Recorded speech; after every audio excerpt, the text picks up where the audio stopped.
Hey guys, Sweet and Sour have finally made an FPL and we want you to get involved. Absolutely. Cash prizes for first, second, and third, along with random prizes throughout the entire season. So, what are you waiting for? Come and show us what you've got.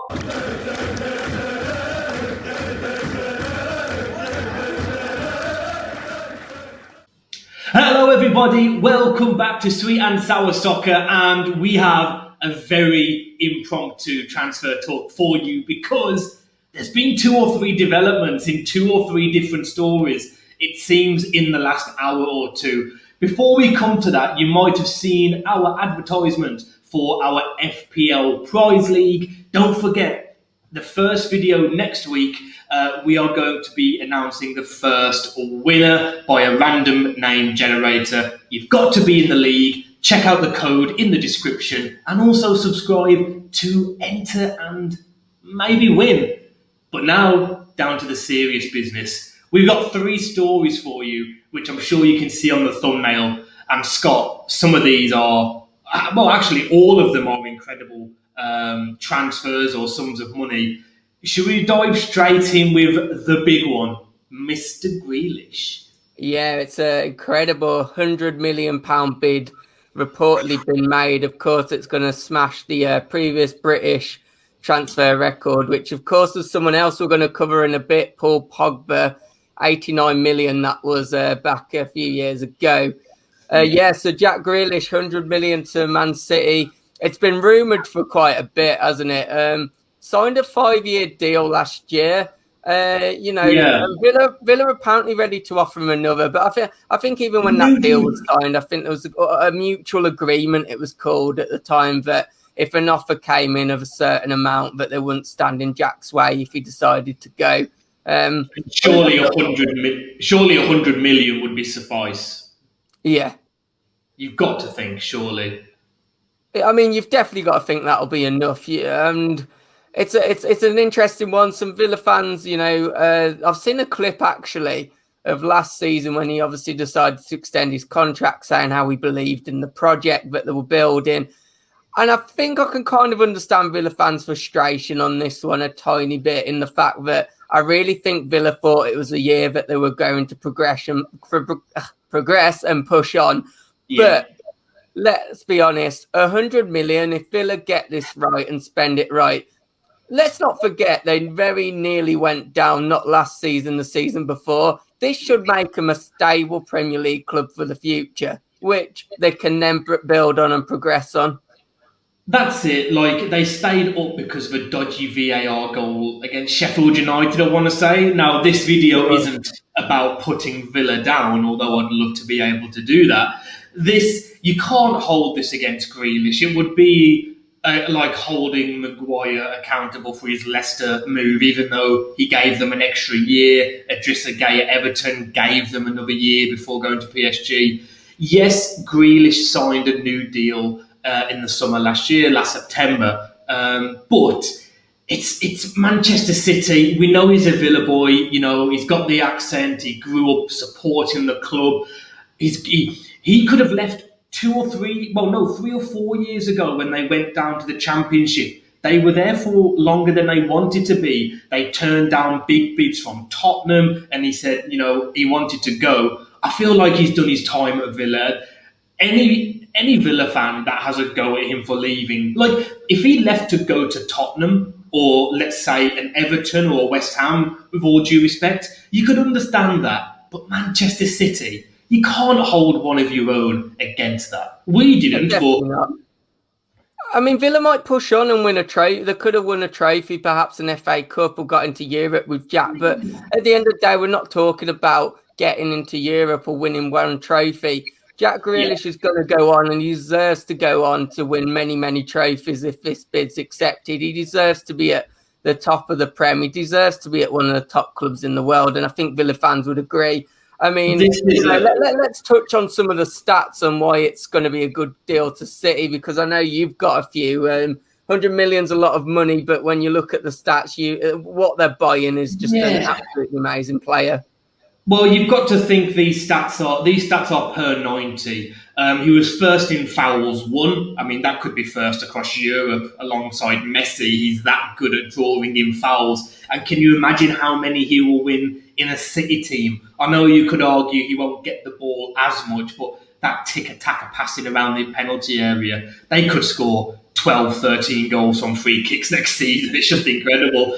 One stat that surprised me, again, per 90, he was second in assists. I couldn't believe that. I actually double-checked it. He wasn't second in assists for the season, but per 90, his stats are right up there. And he was also second per 90 in chances created. You add that kind of firepower to a stacked,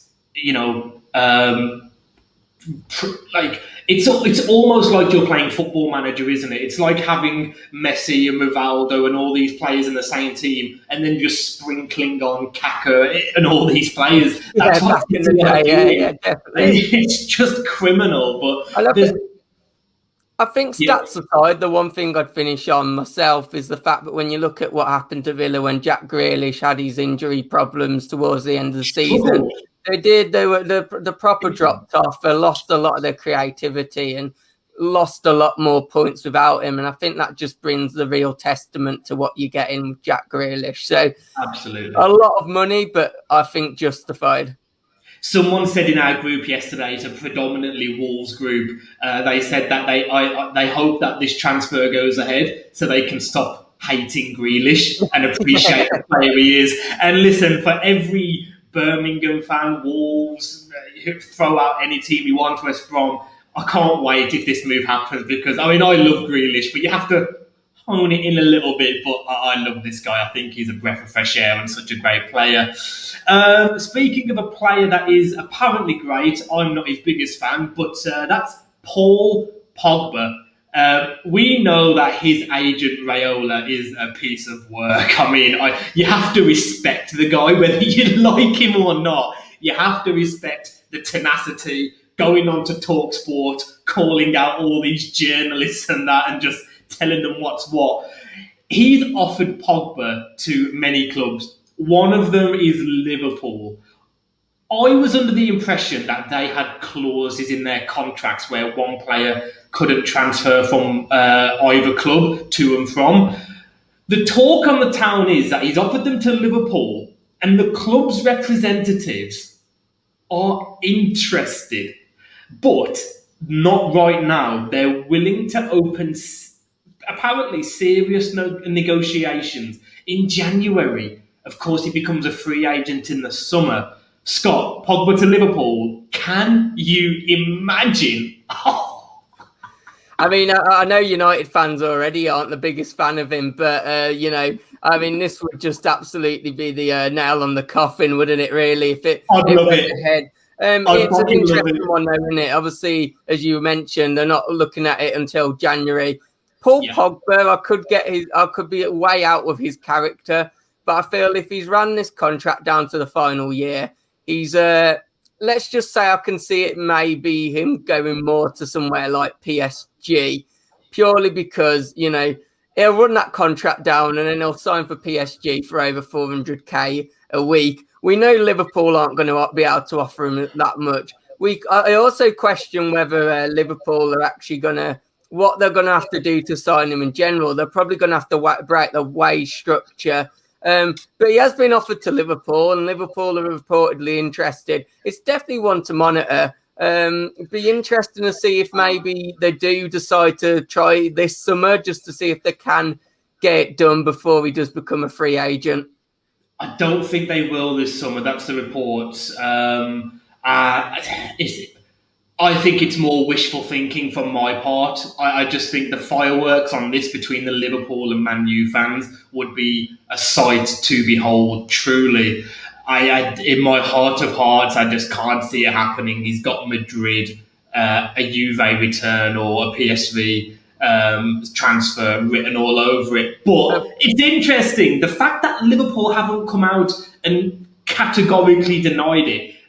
And not only have they not denied it, they haven't even just ignored it. They've said, we'd be willing to talk in January. I don't know, man.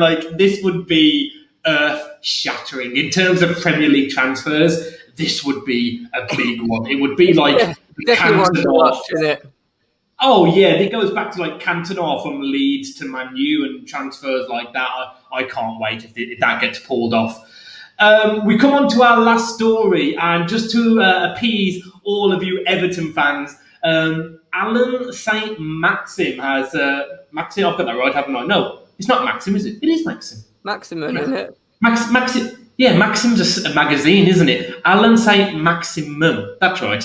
We are a serious football channel, okay? He's been offered from. No, he hasn't even been offered. Everton have put a bid in of £40 million, has been reported today. Newcastle are asking for 50 million. I'm a big admirer of this guy. I think we did a match reaction last season when we played Newcastle, and we were just wax lyrical about this guy. For a lot of the video, we was just talking about how much we would want this guy. You dive into it a bit though. Would you want him for even £25 million? Never mind this reported 40, 50 million. His injury record is abysmal in terms of just doesn't play. You're right in that. He's, as you touched on, his first year with Newcastle, obviously only 30 appearances. Last year it was only 26 appearances. All comps as well, not just in the Premier League. And when you look at the fact that he's only played 132 games in 5 years, which averages out to 26.4 a season, you're not getting a lot out of him, are you? But he's one hell of a player when you can get something out of him. I kind of feel like personally about 40 million is along the right mark, because I feel he's almost, when he's playing, he is like a 60, 70 million pound player, maybe about 60.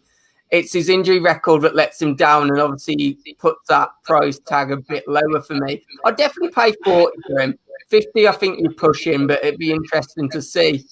It's not as if this guy's 30, 31 where you can kind of understand it. I mean, this is a guy that went from Monaco to Nice, and then of course Nice to Newcastle. So in the previous 5 seasons, you mentioned there, 132 appearances in 5 seasons, but that's over 3 clubs. So you can't just chalk it off to, a manager didn't favour him.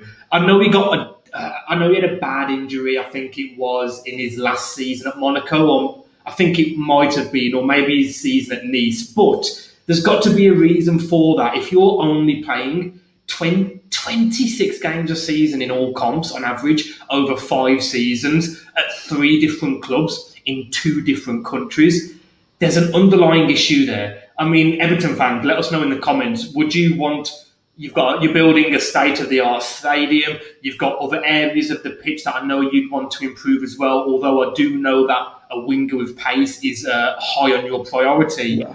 Would you want to spend 40 to 50 million? Could be add-ons involved in that on a player that, listen, don't take our word for it. Look at the stats: 26 games a season in all competitions. Don't know. It's not as, and no disrespect to Everton, we know that they've got serious money. They have shown that over the last 3 or 4 years, but they're not a Man United that can afford to spend 80, 70, 60, 80 every season. 50 million is a lot of money. Would you want to see that somewhere else in the squad? It's more to do with financial fair play, isn't it? Everton struggles, and of course, the news that has broke today is that Rafa's told James Rodriguez, "Look, you're not part of my plans," and he's on the transfer list, which will be interesting to see if something will happen there as well. Apparently, very keen to stay in the Premier League, so watch out for that one. And even more bad news for Newcastle, I just want to finish off on quickly, just to mention it. Steve Bruce has been offered an additional 3 years, so truly a terrible day for a Newcastle fan. But on the plus side, your away shirt is absolutely beautiful. I listen, see, even I learned something from Transfer Talk, because you never told me this earlier. They've offered him a new job. It's been reported that he's going to be offered a 3-year contract, as Ashley's a fan of him. I saw yesterday a report that was linking John Terry to the job, of course, who left Villa recently. So interesting. Steve Bruce. That is laughable. John Terry. I know you're not a fan of ex-Chelsea players becoming managers. Say no more. Guys, that was another Transfer Talk. We normally bring you 10, 12, 15 stories, but these stories are so big, we wanted to, give a bit more time and appreciate just how big stories they are. Scott, take it away. Yeah, please like the video. Please subscribe to the channel. Obviously, remember to join our Fantasy Premier League as well. We're giving away a prize very soon, and we shall see you on the next video. Take care.